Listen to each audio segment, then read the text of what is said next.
दोस्तों, आज की सबसे पहली और बड़ी खबर। झारखंड के मुख्यमंत्री श्री हेमंत सोरेन ने किया अनलॉक 3 का ऐलान। दोस्तों, मुख्यमंत्री हेमंत सोरेन की अध्यक्षता में आपदा प्रबंधन विभाग की बैठक मंगलवार को प्रोजेक्ट भवन में आयोजित की गई है। बैठक में अनलॉक 3 को लेकर बड़ा फैसला लिया गया। राज्य भर में दुकानें शाम 4 बजे तक ही खुलेंगी। वहीं जमशेदपुर में कपड़ा, ज्वेलरी और जूते की दुकान खोलने पर जो प्रतिबंध थी उसे हटा दिया गया है।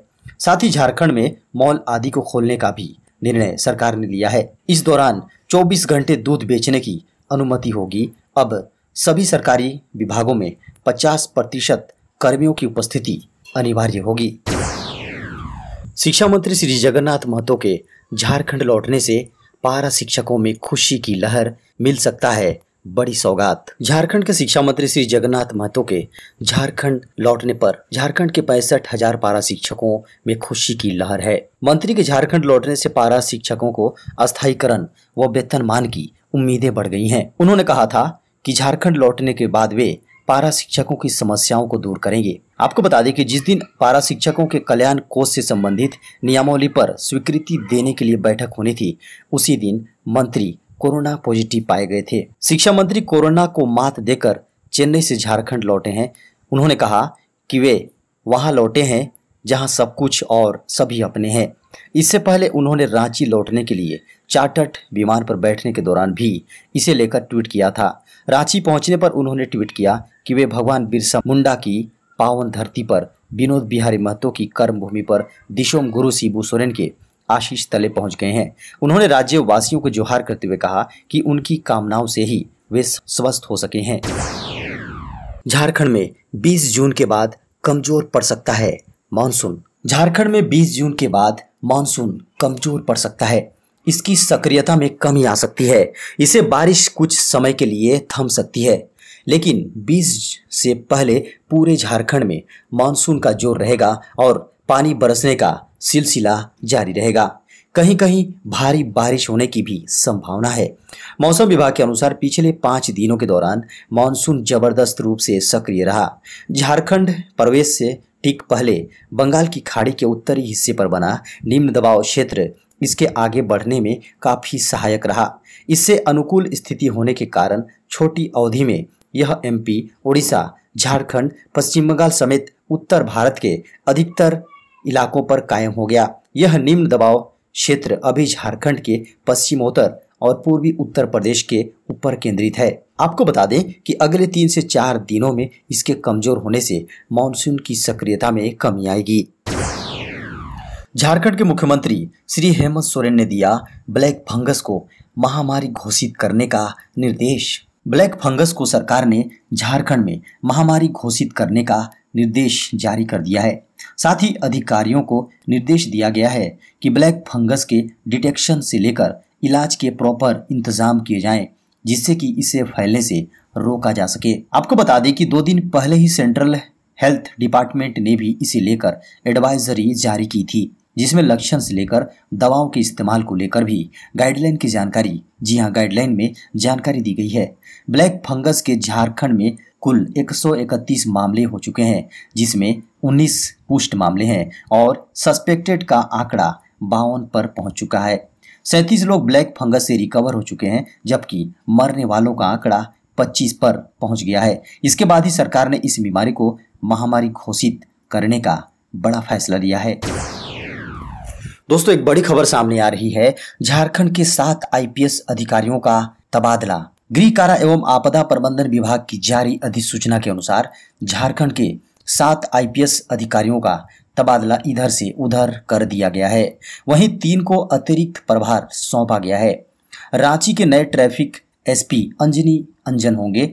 इनके अलावा धनंजय कुमार सिंह देवघर के एसपी बने हैं। फिलहाल देवघर एसपी अश्विनी कुमार सिन्हा को पुलिस मुख्यालय में योगदान देने को कहा गया है।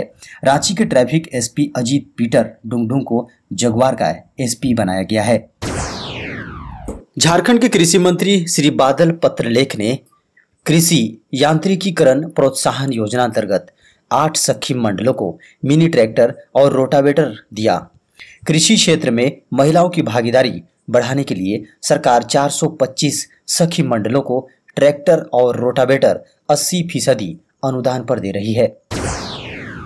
झारखंड की राजधानी रांची के धुरवा क्षेत्र में लाइट हाउस प्रोजेक्ट का काम शुरू। दोस्तों, प्रधानमंत्री नरेंद्र मोदी की महत्वाकांक्षी लाइट हाउस प्रोजेक्ट योजना का काम प्रशासन ने भारी सुरक्षा व्यवस्था के बीच फिर से शुरू करवाया है। धुरवा थाना क्षेत्र स्थित पंचमुखी मंदिर के पीछे मित्र मंडल मैदान व इसके आसपास बनने वाले इस परियोजना का स्थानीय लोग शिलान्यास के समय से ही विरोध कर रहे हैं। मंगलवार को स्थानीय लोगों के विरोध के मद्देनजर काम शुरू करते ही प्रशासन ने पूरे इलाके को पुलिस छावनी में तब्दील कर दिया गया। फिलहाल मौके पर शांतिपूर्ण तरीके से काम चल रहा है। आपको बता दें कि बीते 20 फरवरी को इस स्थान पर लाइट हाउस प्रोजेक्ट निर्माण कार्य शुरू करने की कोशिश की गई थी। तब स्थानीय लोगों के विरोध को देखते हुए काम शुरू नहीं हो पाया था। इस लाइट हाउस प्रोजेक्ट योजना के तहत शहरी गरीबों के लिए अत्याधुनिक तकनीक से 1008 फ्लैट बनाए जाने हैं, लेकिन यहाँ के लोग इसका विरोध कर रहे हैं। मनरेगा में काम करने वाले मजदूरों के मौत पर आश्रितों को मिलेंगे 75,000 रुपए। झारखंड में मनरेगा के अंतर्गत काम करने वाले मजदूरों की काम के दौरान मृत्यु होने पर उनके परिवार के आश्रितों को 75,000 रुपए का अनुग्रह अनुदान दिया जाएगा। वहीं घायल होने या विकलांगता की स्थिति पर 37,500 रुपए की अनुग्रह अनुदान के रूप में दी जाएगी। ग्रामीण विकास विभाग के सचिव डॉक्टर मनीष रंजन ने सभी जिलों के उप विकास आयुक्तों को पत्र के माध्यम से निर्देशित किया है कि अधिकतम 65 वर्ष तक के आयु के जिन मजदूरों के द्वारा किसी वित्तीय वर्ष में कम से कम 15 दिनों तक मनरेगा अंतर्गत कार्य किया गया है, उनका उस वित्तीय वर्ष तथा अगले वित्तीय वर्ष में मृत्यु अथवा अंग भंग हो जाने पर उनके वैध उत्तराधिकारी दुर्घटना से पीड़ित श्रमिक को अनुग्रह अनुदान की राशि का भुगतान प्रावधान के तहत करें। इसके लिए वित्तीय वर्ष 2021-22 के लिए अनुग्रह अनुदान हेतु राज्य कोष से कुल 10 करोड़ रुपए का बजटीय प्रावधान किया गया है। झारखंड में पंचायत चुनाव अक्टूबर-नवंबर में होने की संभावना। दोस्तों, कोरोना संकट के कारण झारखंड में पिछले साल अक्टूबर-नवंबर में टला पंचायत चुनाव इस वर्ष अक्टूबर-नवंबर में करा लिए जाने की संभावना है। झारखंड सरकार के निर्देश के बाद राज्य निर्वाचन आयोग चुनाव के लिए रेस हो चुका है। जिलों से प्राप्त सूचनाओं के अनुसार वोटर लिस्ट का काम को लगभग फाइनल कर लिया गया है। परिसीमन संबंधी और अन्य कार्यों को भी अंतिम रूप दिया जा चुका है। राज्य निर्वाचन आयोग की कोशिश बारिश खत्म होते ही 14 नगर पालिकाओं का चुनाव कराने की है। इसके ठीक 1-1.5 महीने के बाद पंचायत चुनाव कराने की योजना है। खबरों के अनुसार आयोग की तरफ से चुनाव के लिए व्यवस्थित कार्यक्रम का शेड्यूल भी पूरा हो गया है। आयोग अपनी ओर से पिछले कुछ दिनों में तेजी से आगे बढ़ा है। जिलों से कुछ जरूरी रिपोर्टों का इंतजार है। अगले कुछ दिनों में सूचनाएं मिलने पर अगले 1 महीने में चुनावी तैयारी पूरी गति पकड़ लेगी। मौसम विभाग का दामिनी ऐप बिजली गिरने से 3 घंटे पहले ही कर देता है अलर्ट। दोस्तों, गृह मंत्री अमित शाह ने सभी अधिकारियों को निर्देश दिए हैं कि मौसम विभाग की ओर से तैयार किया गया दामिनी ऐप को लोगों को ज़्यादा से ज़्यादा डाउनलोड करवाया जाए, ताकि बाढ़ से प्रभावित होने वाले क्षेत्रों में बिजली गिरने से मरने वालों को बचाया जा सके। मौसम विभाग का दामिनी ऐप बिजली गिरने से 3 घंटे पहले ही अलर्ट कर देता है। हर साल बाढ़ से प्रभावित होने वाले इलाकों में लोकल कम्युनिटी और FM चैनल का इस्तेमाल कर लोगों को आगाह किया जाए। गृह मंत्री ने निर्देश दिया कि डैम निर्माण के क्रम में ही डिसिल्टिंग की पूरी तैयारी किया जाए। NDRF और SDRF की टीमें मुस्तैद रहें। झारखंड में 47% बच्चों को नहीं लगा रेगुलर वैक्सीन, अब अभियान चलाने की तैयारी। बच्चों को रेगुलर वैक्सीनेशन प्रभावित हो गया है। 47% बच्चों को बीमारियों से बचाने वाला टीका नहीं लगाया गया। अब कोरोना की रफ्तार धीमी होने के बाद ऐसे बच्चों के लिए तत्काल कैचअप राउंड चलाकर वैक्सीन लगाने का निर्देश जारी कर दिया गया है। वहीं तत्काल सभी जिलों के सिविल सर्जन को अभियान चलाकर सभी छूटे हुए बच्चों को टीका लगाने को कहा गया है। स्वास्थ्य विभाग की रिपोर्ट के अनुसार 47% बच्चों में काफ़ी बच्चे ऐसे हैं जिन्हें 1 या 2 टीका लगाया गया है। उन बच्चों को भी ढूंढकर टीका लगाने को कहा गया है, जिससे उनका इम्यूनाइजेशन पूरा हो सके। वहीं नए जन्मे बच्चों को भी अब सेंटर पर लाकर टीका लगवाने की अपील की जा रही है। 2 महीने बाद रांची के रिम्स में OPD सेवा फिर से शुरू। 57 दिनों के बाद रिम्स में फिर से ओपीडी की सर्विस शुरुआत हुई है। रिम्स के कुछ विभागों में ओपीडी में दिखाने मरीज पहुंचे थे। ओपीडी के 6 विभागों में मंगलवार को 2 बजे तक 278 मरीज ओपीडी सेवा का लाभ लिया। वहीं न्यू ट्रामा सेंटर में 271 मरीज कोरोना के शिकायतों को लेकर पहुंचे थे। 10वीं पास युवाओं के लिए रक्षा मंत्रालय में नौकरी पाने का सुनहरा मौका।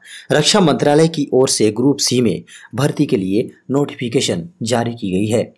10वीं के बाद सरकारी नौकरी की इच्छा रखने वाले अभ्यर्थियों के लिए यह बेहद अच्छा मौका है। रक्षा मंत्रालय की ओर से जारी नोटिफिकेशन के अनुसार मंत्रालय के अधीन आने वाले एससी सेंटर साउथ में विभिन्न सिविलियन के पदों पर भर्तियां की जाएंगी। जारी नोटिफिकेशन के तहत पे मैट्रिक लेवल 2 में सिविल मोटर ड्राइवर और कुछ वक्त कुल 60 पदों पर भर्तियां की जाएंगी। लेवल 1 में क्लीनर के 40 पदों पर भर्ती के लिए आवेदन मांगे गए हैं। इन पदों पर आवेदन पत्र ऑफलाइन मोड में आयोजित की जाएंगी। सरकार ने कहा, कोरोना मामलों में 79% की कमी, एक्टिव केस में भी गिरावट। केंद्रीय स्वास्थ्य मंत्रालय ने मंगलवार को कहा कि पिछले कुछ दिनों से पूरे भारत में नए और सक्रिय दोनों तरह के कोविड-19 मामलों में तेजी से गिरावट आई है। वर्तमान स्थिति पर एक डिजिटल प्रेस कॉन्फ्रेंस को संबोधित करते हुए स्वास्थ्य संयुक्त सचिव लव अग्रवाल ने कहा कि 24 घंटों में भारत में 86,490 नए मामले सामने आए हैं, जबकि 7 मई को मामले 4,14,000 थे, लेकिन 19 मई को घटकर 2,67,000 हो गए थे और फिर 2 लाख के आंकड़े से नीचे आ गया था। उन्होंने कहा, कोविड मामलों में प्रतिदिन गिरावट को देखते हुए हमने विश्लेषण किया है कि भारत में रोजाना मामलों में लगभग 79% की कमी देखी गई है। शिक्षा मंत्री श्री जगन्नाथ महतो ने कहा, पारा शिक्षकों की समस्याओं के समाधान के लिए होगा पहला हस्ताक्षर। दोस्तों, शिक्षा मंत्री जगन्नाथ महतो चेन्नई में इलाज कराने के बाद सोमवार शाम चार्टर्ड प्लेन से रांची लौट आए हैं। सोमवार शाम डोरंडा स्थित आवास पर पहुंचने के बाद शिक्षा मंत्री ने कहा कि जनता की दुआ और डॉक्टर की दवा ने काम किया, इस वजह से झारखंड लौट पाए हैं। इस बीच मंगलवार को गोमिया विधायक लंबोदर महतो ने शिक्षा मंत्री जगन्नाथ महतो से रांची में उनके सरकारी आवास पर मुलाकात की। उन्होंने जगन्नाथ महतो के सकुशल रांची लौटने पर पुष्प गुच्छ देकर स्वागत व अभिनंदन किया। इस दौरान उन्होंने शिक्षा मंत्री से गोमिया प्रखंड के 532 पारा शिक्षकों का वेब पोर्टल डाटा एंट्री नहीं होने की समस्या से अवगत कराया और उनसे इसका अतिशीघ्र समाधान करने का आग्रह किया। इस पर शिक्षा मंत्री ने विधायक को इस बात के लिए स्पष्ट किया कि उनका पहला हस्ताक्षर पारा शिक्षकों की समस्याओं के समाधान के लिए होगा। थोक महंगाई के मामले पर मोदी सरकार को बड़ा झटका। मोदी सरकार को थोक महंगाई के मामले पर बड़ा झटका लगा है। कच्चे तेल और विनिर्मित वस्तुओं की कीमतों में बढ़ोतरी के कारण थोक कीमतों पर आधारित मुद्रास्फीति की दर मई में बढ़कर रिकॉर्ड उच्च स्तर 12.94% पर पहुंच गई है। निचले आधार प्रभाव के चलते भी मई 2021 में मुद्रास्फीति तेजी से बढ़ी है। मई 2020 में WPI मुद्रास्फीति ऋणात्मक 3.37% थी। एक पोल के अनुसार इसके 13.61% पर रहने का अनुमान था। महीने दर महीने आधार पर मार्च संशोधित WPI 7.39% से बढ़कर 7.89% पर ही है।